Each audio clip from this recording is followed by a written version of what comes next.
Hey guys, welcome to my closet. I wanted to film this really quick. Yes, it's a mess. You gonna get this tea or no? Yes, I was hanging up my clothes and I was like, in my head, I started doing it. And this is the outfit I wore to this, and this is the outfit I wore to that. And I was like, you know what? One day I am going to film that episode. And I was like, why not film it now? I'm important enough, and I wanted to do this honestly to let you know that you're important enough. I hope that you are documenting your life via journal, a timeline, daily timeline, or running down of what's happening, and just knowing how important you are to this world. Don't wait for everyone else to tell you how important you are. How important you are. Know it already. But with that said, y'all. So this is the dress that I wore to my vision board workshop. I was excited about that event. That event, only one ticket was sold. It was a buy one, bring a friend type energy. And the individual who showed up, she is someone that I knew from Facebook. Honestly, not that close, but yeah, I went to her birthday party because I'm in my season of being a friend. So if y'all looking for a friend, y'all need to come and friend me because I am in, yes, I am a friend season. And I'm friending the shit out of the friend. Y'all know I was mothering out the mother. I'm still working on the wifing out the wife. But I'm hopping on that friend and out the friend. So go holler at your girl if you need a friend. But anyway, she came to the event. She brought her friend. And her friend's energy was just really heavy. And everybody felt it. Felt it so much that my friend told me that she did not just bring her because she was bringing a friend. She said she came into her salon because she's a hairstylist. She said she came into her salon and she felt her energy. She's like, sis, I think this is something you could benefit from. So she said she didn't bring her just to bring somebody to put a body in the room. She brought her because she said, I believe this is something that you need.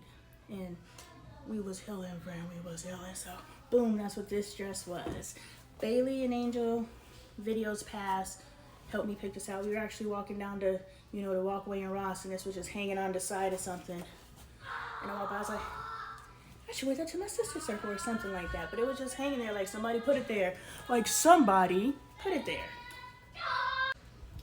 These are the buddies that I wore to my first sister circle. And no, I am not above wearing a pair of buddies. They get the job done. Y'all are like, I'm only impressed if there's a label on it. I'm like, they're cute. Apparently these are pandas or something like that. I just think they're cute. I do think that the tongue is a little too girthy, but it is what it is. But I wore these to my very first rebranding event. I've done events before, but this was my very first sister circle. And so these shoes, they helped me walk into a new beginning because for my birthday wish was for me to leave past stinking thinking behind. That energy where no one's going to support me, no one's going to show up. Why are you doing this? Why bother? All of the things in the past that have plagued me and held me back from moving forward with what I know I came to this earth to do. So I prayed it away. And these shoes helped me walk into it. They're my buddies. What about climbing? These are the pants that I wore to my first in-studio podcast interview. I bought these at So Used, SEWUSED, on Apache in Tempe. Black woman owned. Yes, she's a boss lady. She'll be moving into Atlanta shortly, so keep an eye out for her. But went in there, y'all. If y'all could see the size of this waist, this, like, how I fit into these, like, and there was breathing room in there. I was like, oh shoot. It was a little tight on the booty, but Juju, the owner of So Used, told me, that little booty cup is in, so I had the little booty cup. But yeah, I wore these to my first in-studio podcast interview, not to be mistaken with my first podcast interview, which was with Trinity here on TikTok over in the UK. She's always been extremely supportive of me.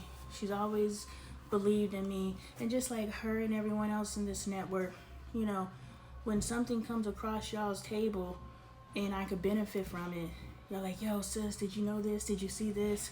And so when Trinity started her podcast, she was like, I want you to be one of the first people I interview. And I was like, shoot, say less. Why? Because Trinity has always shown up for me and I will always show up for those who show up for me.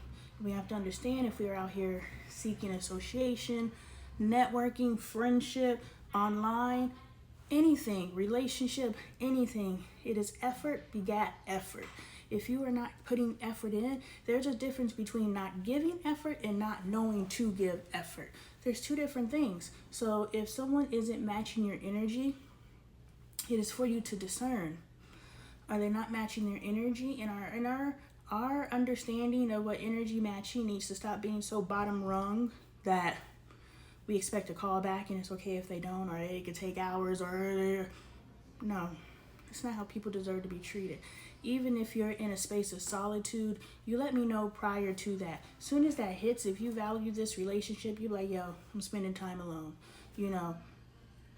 And if you're in it and you value the relationship, because if you're in your solitude and your child contacted you, and I'm not saying I'm necessarily on the level of the child, but what I'm saying is you will break your solitude for somebody.